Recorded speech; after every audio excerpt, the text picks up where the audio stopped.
오늘은 창세기 20장을 제가 한 번에 다 설교하려고 그 성경 구절을 예전에는 제가 좀 설교 중에 읽고 설명하고 막 그런 게 있었는데 안 그럴 거예요. 그러니까 오늘은 딱 읽으면서 저랑 같이 교독하면서 여러분 국어 시험 보면 지문이 딱 나오잖아요. 그 질문하죠. 지문 잘 읽는 게 중요하거든요. 같이 읽는 가운데 그 내용을 숙지하고 제 설교를 들으시면 훨씬 더 잘 들을 줄 믿습니다. 자, 그럼 한번 교독하겠습니다. 창세기 20장 1절에서 18절이에요.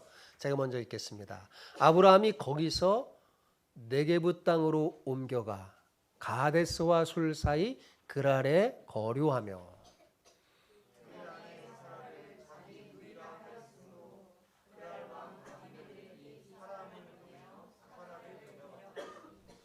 그 밤에 하나님이 아비멜렉에게 현몽하시고 그에게 이르시되 내가 데려간 이 여인으로 말미암아 내가 죽으리니 그는 남편이 있는 여자임이라.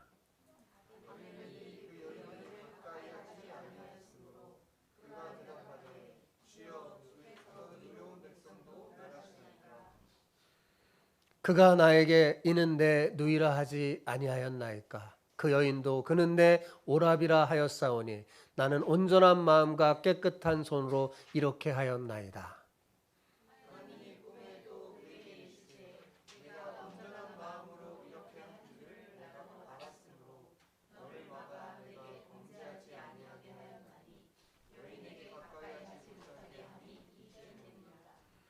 이제 그 사람의 아내를 돌려보내라.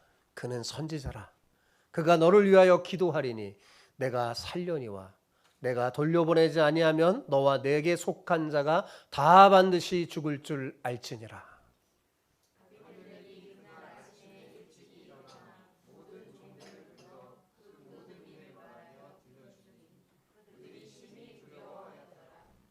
아비멜렉이 아브라함을 불러서 그에게 이르되 내가 어찌하여 우리에게 이렇게 하느냐? 내가 무슨 죄를 네게 범하였기에 내가 나와 내 나라와 내 나라가 큰 죄에 빠질 뻔하게 하였느냐? 내가 합당하지 아니한 일을 내게 행하였도다 하고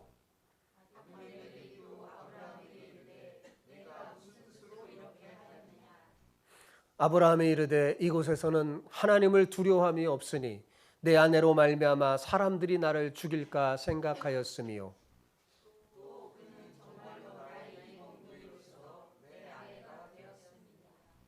하나님이 나를 내 아버지의 집을 떠나 두루 다니게 하실 때 내가 아내에게 말하기를 이후로 우리의 가는 곳마다 그대는 나를 그대의 오라비라 하라. 이것이 그대가 내게 베풀 은혜라 하였었노라.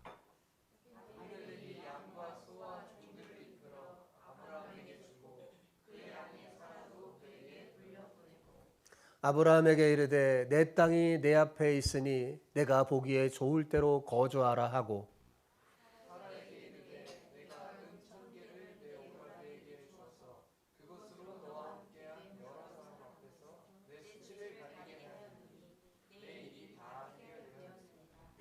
아브라함이 하나님께 기도하며 하나님이 아비멜렉과 그의 아내와 여종을 치료하사 출산하게 하셨으니 여호와께서 이왕에 아브라함의 아내 사라의 일로 아비멜렉 집의 모든 태를 닫으셨음이더라. 아멘. 여러분 학창 시절 기억나시나요? 여러분 시험 끝에 제일 속상할 때가 언제였을까요? 우리 지금 학생들도 있는데 시험 끝나고 제일 속상할 때가 언제예요? 몰라서 틀렸을 때보다 지난번 틀린 문제를 이번에 또 틀렸을 때가 아닌가요? 그죠? 시험지를 받아들고 야 이거 저번에 내가 봤던 건데 하며 무릎을 쳐봐도 이미 버스는 떠난 뒤죠. 그런데 신기하게도 밤마다 좀처럼 실수를 안 하고 늘 시험을 잘 치르는 친구들이 있습니다. 비결이 뭘까 궁금했는데 알고 보니 그들에게는 특별한 무기가 하나 있더라고요. 그게 뭘까요? 그게 바로 오답 노트였습니다. 이 친구들은 틀린 문제를 그냥 지나치지 않습니다. 자신이 왜 틀렸는지 그 이유를 찾아 꼼꼼하게 오답 노트를 적어둡니다. 그렇게 약점을 정복하니 다음 시험에는 실력이 빛을 발하게 되겠죠. 우리 친구들 공부를 잘하려면 여러분만의 오답 노트를 잘 작성해 한번 보세요. 평상시에 여러분이 뭔가 틀렸을 때 이게 도대체 나는 여기에서 왜 틀릴까? 나는 여기 이 문제에 왜 이렇게 약할까? 하면서 집중하며 보완해 보세요. 그러면 여러분 다음 시험에 빛을 발할 거예요.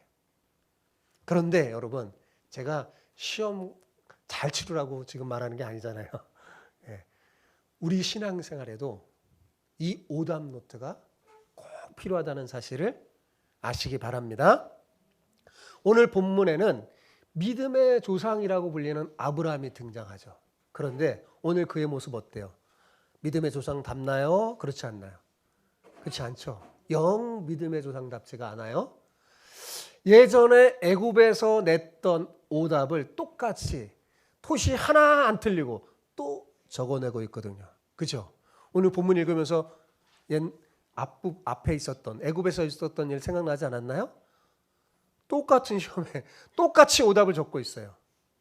우리는 흔히 아브라함을 위대한 믿음의 사람이라고 생각하지만 사실 그는 우리와 똑같이 넘어지고 실수하며 배워가는 천국의 훈련생이었습니다. 그래서 제가 오늘 설교 제목을 천국 훈련생의 오답 노트라고 한 거예요. 오늘 그가 남긴 뼈아픈 오답 노트를 저와 함께 살펴보면서 우리 인생에 반복되는 틀린 문제를 어떻게 정답으로 바꿔갈 수 있을지 함께 나누고 싶습니다. 우리 옆에 계신 분과 이렇게 축복하며 인사해 봅시다. 신앙의 오답 노트를 만들어 천국의 우등생이 됩시다. 예, 합쳐서 시작. 신앙의 오답 노트를 만들어 천국의 우등생이 됩시다. 아멘. 예. 혹시 살면서 실수를 한 번도 안 해보신 분 계시나요? 한 손 들어보세요. 예, 없으시죠? 예, 아마 아무도 없을 겁니다. 사람은 누구나 실수하며 삽니다. 그런데 진짜 문제는 여러분 실수했다는 그 자체에 있지 않아요. 왜요? 다 누구나 실수하니까요. 진짜 문제는 내가 실수한 걸 알면서 인정하지 않거나 똑같은 실수를 또다시 반복하는 어리석음에 있습니다. 우리가 인생에서 불행을 겪는 건 실수 그 자체 때문이 아닙니다. 실수한 뒤에 내가 왜 그랬을까? 내가 왜 이런 실수를 했지? 깊이 돌아보지 않아서 그 실수를 계속 되풀이하는 거예요. 물론 우리는 연약합니다. 실수할 수밖에 없는 존재죠. 하지만 진짜 실력은 실수한 그 다음에 있어요. 그 뒤에 내가 어떤 태도를 보이느냐에 따라서 우리의 인생은 180도 달라질 수 있습니다. 실수를 통해서 뼈아프게 깨닫고 겸손히 배운다면 그 실수는 더 이상 부끄러운 과거가 아니라 내 인생의 가장 귀한 재산이 될 것입니다. 가끔가다 대단한 일을 이룬 사람들의 인터뷰를 우리가 들을 때가 있는데 그때 보면 이 사람들이 왜 이렇게 발전했나 보면 바로 여기에 있어요. 과거에 실수를 했는데 그 실수가 자기를 여기까지 오게 했다는 거예요. 그럼 왜 그렇게 했을까요? 그 실수를 되돌아보며 곰곰이 씻고 자기를 고쳤기 때문에 그렇습니다. 여러분 운동 경기를 하다 보면 선수 한 명의 뼈아픈 실수가 전체 경기를 그르치고 팀을 위기에 빠뜨리는 경우가 종종 있죠. 우리는 그것을 보게 됩니다. 그때 그 선수 본인, 그 팀을 위기에 빠뜨리는 선수 본인은 얼마나 힘들겠어요. 그가 느끼는 자책감과 압박감은 상상을 초월합니다. 미국의 엘리바마 대학의 전설적인 미식축구의 코치인 폴 블라이언트는 바로 이런 위기에 처한 선수들에게 실수를 만회하는 3가지 단계를 강조했어요. 그것만 너희들이 잘 기억하면 오히려 더 발전할 수 있다 하면서 가르쳐줬지요. 그 코치가 말한 이 3가지 실수를 말하는 이 3가지 단계가 뭐냐? 잘 들으시기 바랍니다. 되게 중요한 말이에요. 첫째, 실수를 솔직하게 인정하라. 뭐라고요? 실수를 인정하라. 둘째, 그 실수로부터 배워라. 셋째, 그리고 다시 반복하지 마라. 정말 명쾌하지 않습니까? 여러분, 역시 명장이라고 불리는 이들은 좀 뭔가 다른 것 같아요. 그런데 여러분, 저는 이 가르침이 오늘 우리 그리스도인에게도 그대로 적용된다고 생각해요. 믿음에도 그대로 적용돼요. 여러분, 우리 역시 인생이라는 거대한 그 경기장에서 끊임없이 어때요? 실수하고 넘어지죠? 예. 그래서 우리는 명코치가 필요한 거예요. 예. 우리가 실수하고 넘어지지만 우리의 영원하신 명코치이신 하나님의 가르침을 받아, 우리 예수님의 가르침을 받아 이 세 가지, 예.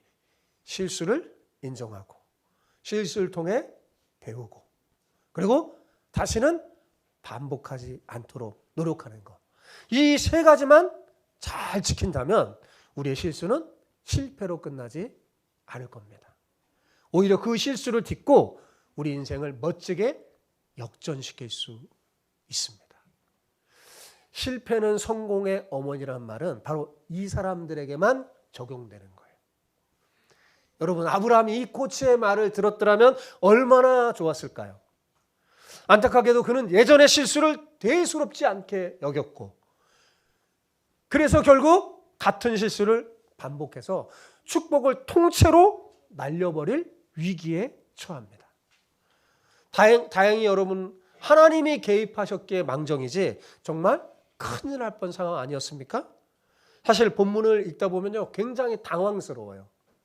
왜냐하면 앞부분에 되게 잘했잖아요, 아브라함이. 그죠? 신앙이 많이 좀 성숙해지고, 예? 롯을 위해서 중보기도 하면서 뭔가 좀 멋있어졌어요. 그죠? 근데 오늘 본문에 보니까 멋있나요? 아니에요. 완전히 당황스럽습니다.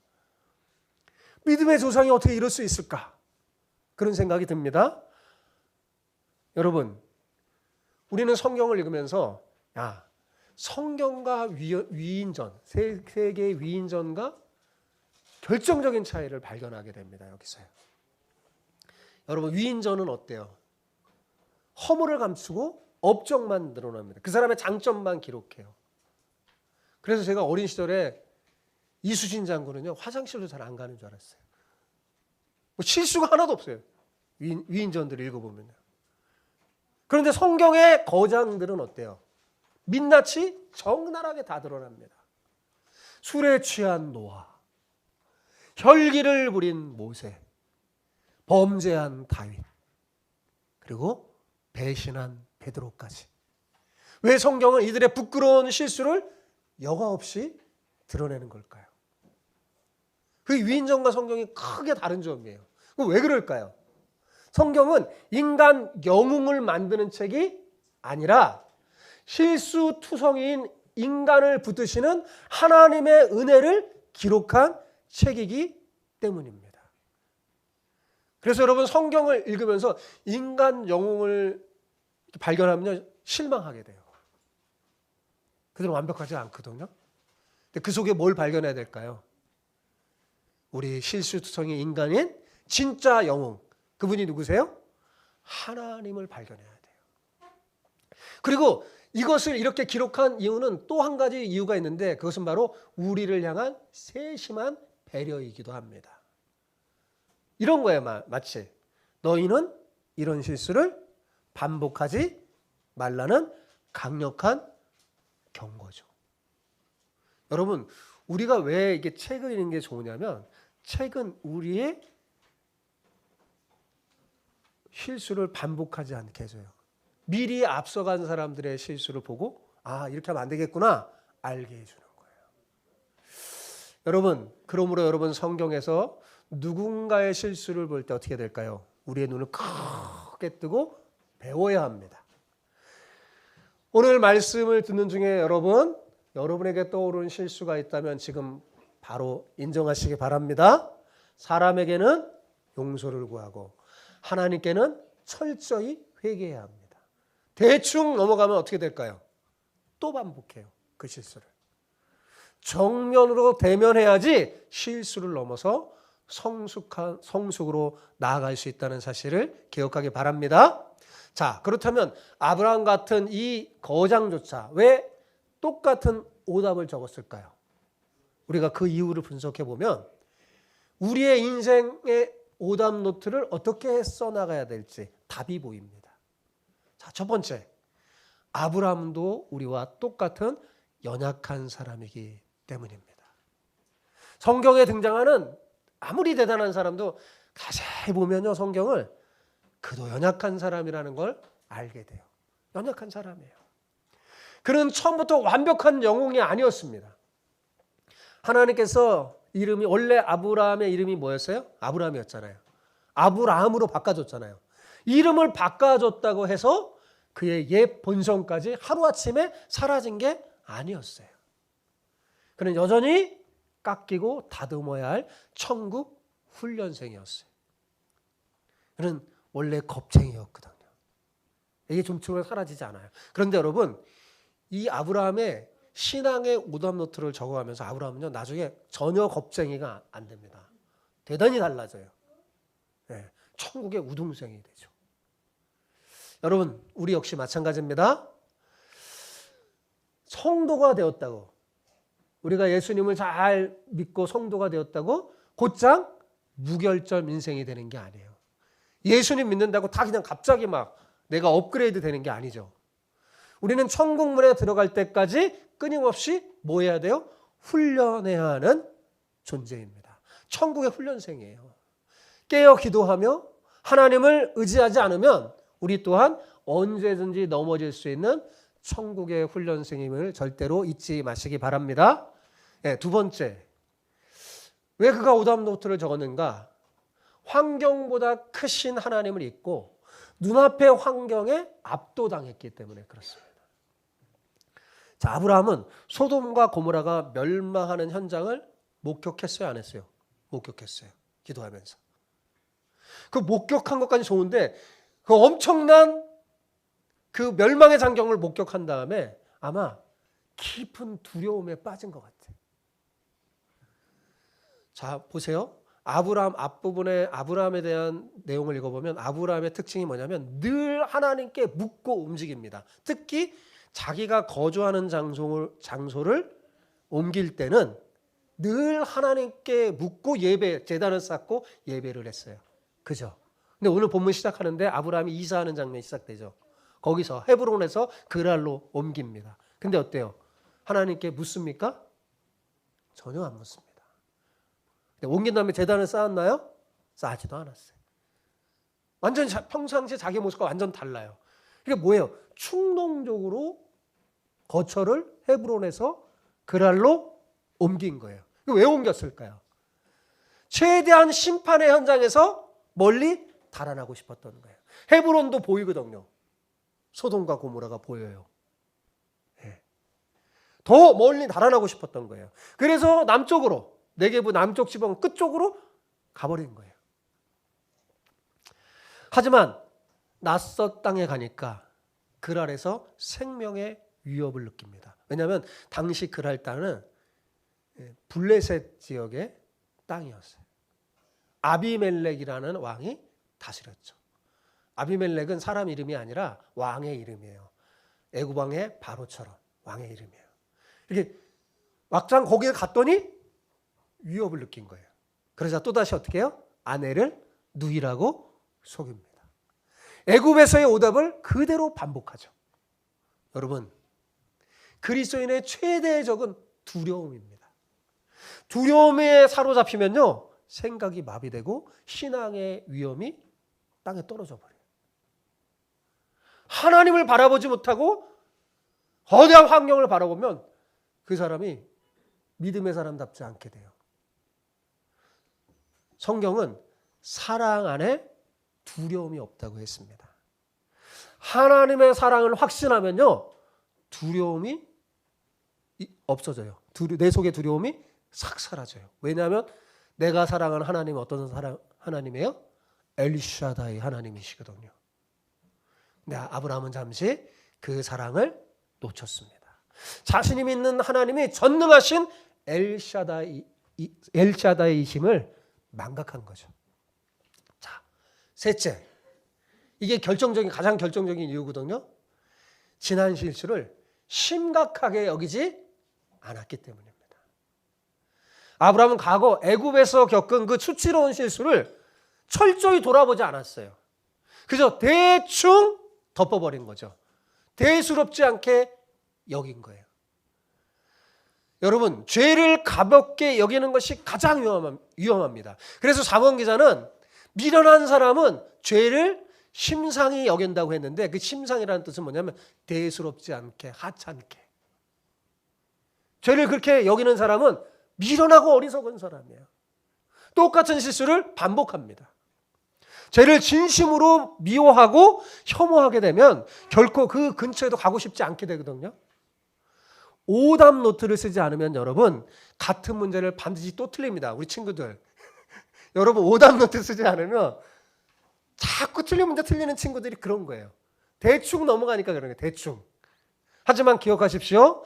하나님은 당신의 자녀가 죄 짓는 일에 성공하도록 내버려 두지 않으십니다. 만약 여러분 죄를 지어도 일이 술술 풀린다면 그건 축복이 아니에요. 여러분, 버려진 상태인지도 모릅니다. 진짜 자녀라면 죄의 길에서 반드시 인생의 쓴 열매를 맛보게 됩니다. 하나님은 하나님의 자녀가 죄악된 길을 걸으면 쓴 열매를 맛보게 해요. 죄악된 길을 걸었는데도 복이 많이 받는다. 마귀의 자녀죠. 어떻게 하나님의 자녀겠어요? 복이 아니에요.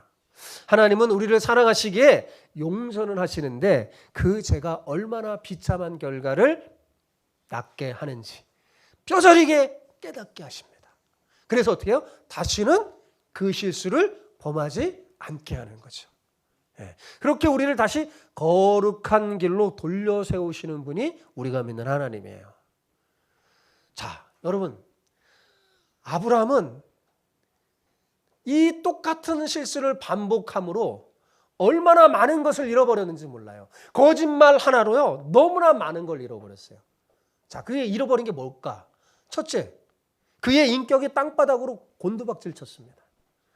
거짓말은 한순간이었지만 결과는 너무 참혹했어요. 여러분, 세상에 이보다 비참한 일이 어디 있을까요? 하나님의 사람이 하나님을 모르는 세상 사람에게 도덕적으로 훈계받는 모습, 이 얼마나 비참합니까? 아비멜렉의 질책은 정말 매서웠어요. 제가 한마디로 말하면 아비멜렉이 이렇게 말한 거예요.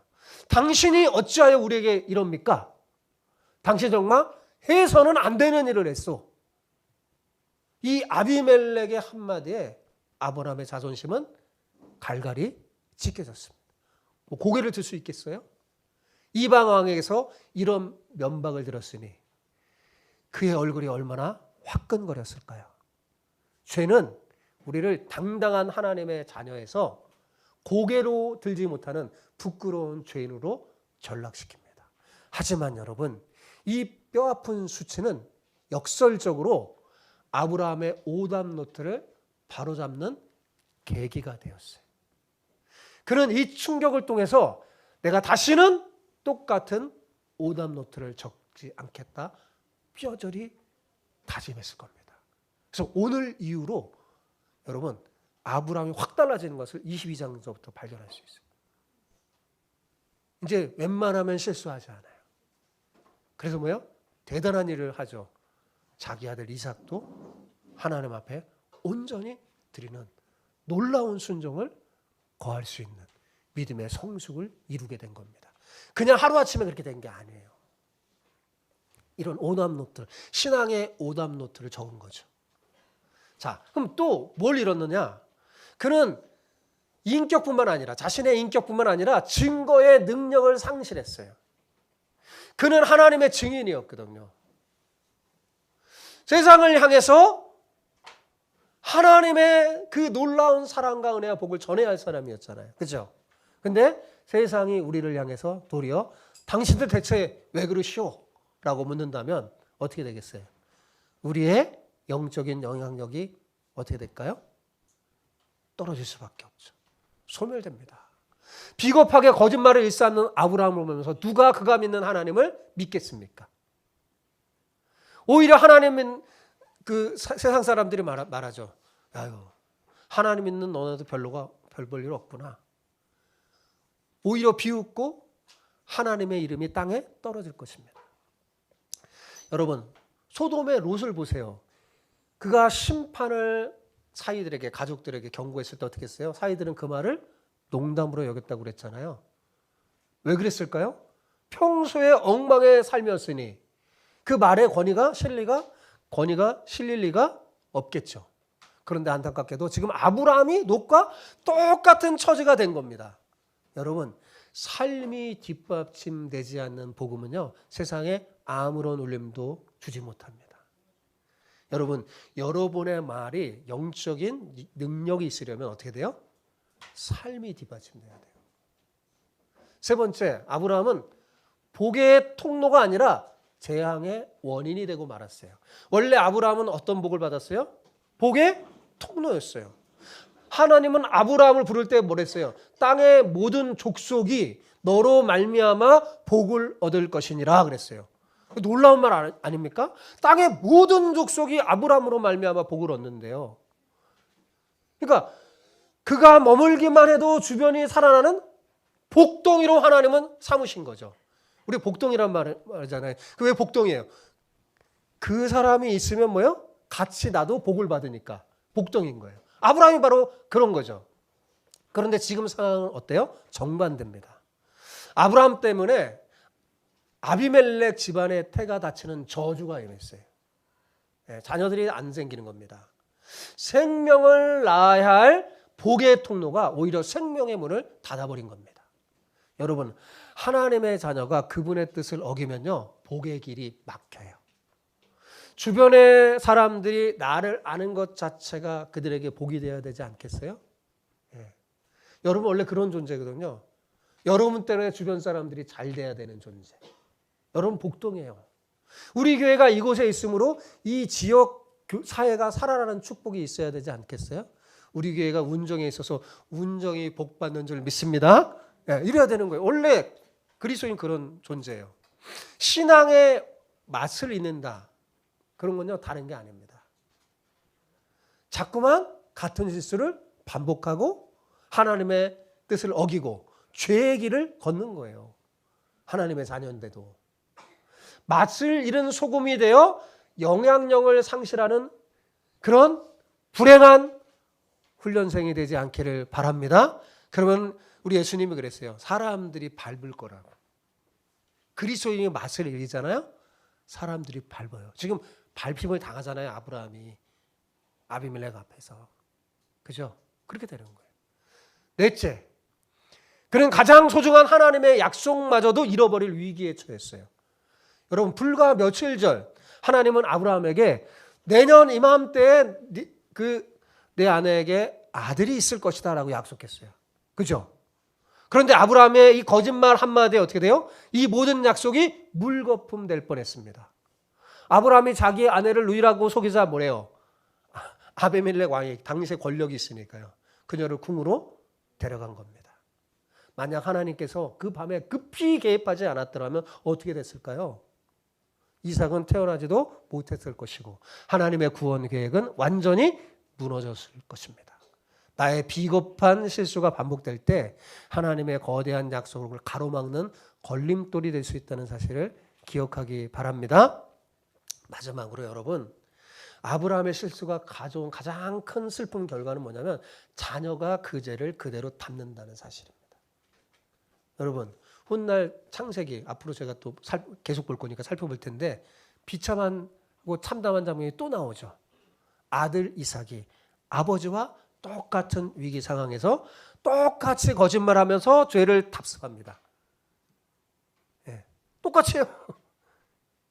여러분, 내가 저지른 실수를 내 자식이 똑같이 반복하는 것을 지켜보는 것만큼 괴로운 일이 어디 있겠습니까? 내가 고치지 못한 오답 노트를 내 자녀가 그대로 베껴 쓰고 있다면 그보다 큰 비극은 없을 겁니다. 내가 바로 잡지 못한 실수는요, 자녀에게 되물린대요. 절대로 이렇게 유전되어서는 안 됩니다. 여러분의 가정에는 이런 슬픈 답습이 아니라 거룩한 믿음의 유산만이 이어지기를 축복합니다. 저는 우리의 자녀가, 후손이 우리보다 더 믿음 좋고 신앙이 업그레이드 되는 그런 놀라운 축복이 우리 주마음교회 모든 가족에게 있기를 소망합니다. 자, 그런데 오늘 장면에는 정말 놀라운 장면이 나와요. 어떤 면에서 참 이해할 수 없는 장면이 나와요. 하나님은 이쯤 되면 하나님이 아브라함을 꾸짖어야 되잖아요. 야단치고 책망해야 되잖아요. 그런데 꾸짖는 대신 오히려 바쁘게 움직이면서 아브라함의 실수를 뒷수습합니다. 심지어 그의 구겨진 체면까지 다시 세워주십니다. 여러분, 당장 번개를 내리쳐도 모자랄 마당에 하나님은 왜 이토록 과분한 은혜를 아브라함에게 베푸는 걸까요? 그 이유는 단 하나, 하나님이 바로 그의 아버지이시기 때문입니다. 하나님이 뭐라고요? 아브라함의 아버지세요. 아버지 되신 하나님은 호된 질책 대신 침묵의 수습을 선택하셨어요. 여러분, 매보다 무서운 게 아버지의 침묵이에요. 사실은. 여러분, 내가 큰 잘못을 저질렀는데 아버지가 아무 말씀도 하지 않고 내 뒷수습을 하고 계시다면 지혜로운 자녀는 그 침묵 속에서 더 큰 죄송함과 두려움을 느낍니다. 물론 미련한 자식은 아무 생각 없어요. 네. 지혜로운 자식은 더 자기를 돌아보게 돼요. 더 무섭습니다. 기억하십시오. 아브라함의 가정은 그들만의 것이 아닙니다. 우리도 마찬가지예요. 내 가정은, 그리스도인의 가정은 내 가정만이 아니에요. 하나님의 명예와 운명이 얽혀있는 하나님의 가족입니다. 자식이 망신을 당하면 부모의 명예도 깎이죠. 우리가 망신을 당하면 어떻게 돼요? 하나님의 명예가 깎이는 거예요. 그래서 하나님은 아브라함의 명예를 지키기 위해 발벗고 나섰습니다. 비겁한 거짓말로 위기를 작초한 아브라함에게 하나님은 벌 대신 사라의 귀환이라는 은혜를 먼저 선물했어요. 그리고 이제 깊은 침묵으로 아브라함을 책망하신 것이죠. 다 회복해놓고 하나님은 침묵으로 아브라함을 책망한 거예요. 여러분, 하나님의 침묵은 방관이 아니라 기다림이에요. 자녀가 스스로 부끄러움을 느끼고 다시 일어서기를 기다리는 사랑의 인내입니다. 하나님은 아비멜렉에게 아브라함을 선지자라고 소개합니다. 그는 선지자라. 선지자가 뭐냐? 나비라는 말인데 하나님의 말씀을 대언하는 사람이에요. 그는 선지자라. 여러분은요, 하나님의 말씀을 대언하는 사람이에요. 이 땅에. 그러면서 하나님 말해요. 아브라함이 기도해야만 너네 땅에 그 저주가 풀릴 거다라고 말씀하죠.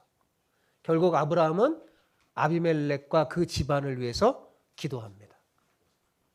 여러분, 이때 기도하는 아브라함의 마음이 어땠을까요? 차마 고개를 들지 못했을 겁니다. 자신의 비겁한 거짓말로 인해서 하나님을 모르는 사람에게 면박당하고 정작 수습은 하나님이 다 하시는 상황이니까요. 그런 처지에서 선지자로서 기도해야 할 아브라함 얼마나 괴롭고 부끄러웠을까요? 하나님은 지금 매질보다 무서운 은혜로 아브라함의 오답노트를 고쳐주고 계신 겁니다. 아브라함은 이날 일을 잊지 못하는 거예요. 첫 번째 실수했을 때는 대충 넘어버렸는데 이때는 대충 넘을 수가 없었던 거예요. 야, 나의 실수가 하나님의 명예를 떨어뜨리는구나. 그래서 그는 다짐했던 겁니다. 오답노트를 적은 거예요. 야, 내가 다시는 이런 치욕을 당하지 아니하리라. 여러분, 아브라함은 이 일을 계기로 다시는 같은 실수를 반복하지 않습니다. 뼈아픈 오답노트를 통해 진짜 정답이 무엇인지 가슴에 새긴 거죠. 여러분, 우리도 마찬가지예요. 우리도 누구나 실수하고 넘어질 수 있습니다. 하지만 그 실수가 우리의 습관이 되고 인생이 되게 해서는 절대로 안 됩니다. 오늘 말씀을 통해 여러분 우리 삶을 정직하게 되돌아봅시다. 어쩌면 우리는 아브라함보다 더 자주 넘어지고 더 많은 죄를 짓고 있지는 않습니까? 그런데도 우리가 여전히 이 자리에 건재한 이유는 오직 하나, 하나님의 은혜 덕분입니다. 하나님이 여러분의 뭐예요? 아버지이시기 때문입니다. 아브라함이 신앙에 견고할 때나 한없이 연약할 때나 하나님은 한결같이 그를 붙잡고 이끌어 가셨어요. 왜요? 그의 아버지시니까. 우리도 마찬가지라는 거예요. 아브라함만이 아닙니다. 하나님은 우리가 잘못된 길을 갈 때 어떻게 할까요? 발벗고 나설 겁니다. 그 죄가 성공하지 않도록 내버려두지 않습니다. 하나님을 믿는 사람은 죄악의 길로 가잖아 절대 성공하지 않아요. 하나님이 그렇게 내버려두지 않아요. 왜일까요? 다시 말하자면 왜요? 그분은 우리의 아버지시기 때문에 그렇습니다. 부모가 자식을 포기하지 않듯이 하나님도 우리를 절대 포기하지 않습니다. 오히려 우리가 망가뜨린 그 상황을 묵묵히 수습하시면서 다시 시작할 기회를 주십니다. 오답노트를 적을 기회를 주는 거죠. 하지만 여러분 우리가 이 은혜를 기억한다면 이제는 어떻게 돼야 될까요? 달라져야 돼요. 아브라함처럼 달라져야 돼요. 연약해서 실수할 수 있지만 그것을 뻔뻔하게 계속 반복한다면 우리는 하나님 앞에 불효자가 되는 겁니다. 실수를 깊이 심각하게 대면하시기 바랍니다. 그래야 죄의 고리가 끊어져요. 그리고 그 사람이 진짜 지혜로운 사람입니다. 사랑하는 성도 여러분, 하나님 아버지는 오늘 여러분이 적어온 오답이 정답으로 바뀔 때까지 기억하세요. 여러분의 손을 절대로 놓지 않을 것입니다. 그러니 이제 여러분의 오답 노트에 여러분의 연약함을 하나님의 은혜로 채워가십시오. 그러면 하나님께서 여러분을 더 귀하게 사용하셔서 하늘 아버지의 명예를 드높이는 듬직한 효자가 되게 하실 겁니다. 부디 여러분 모두 우리를 끝까지 포기하지 않으시는 하나님의 손을 굳게 붙잡으시기 바랍니다.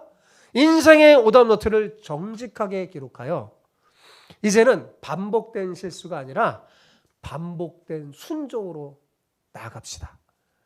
그리하여 우리 하늘 가문의 명예를 드높이는 하나님 나라의 참된 효자가 되시기를 주님의 이름으로 간절히 축복합니다.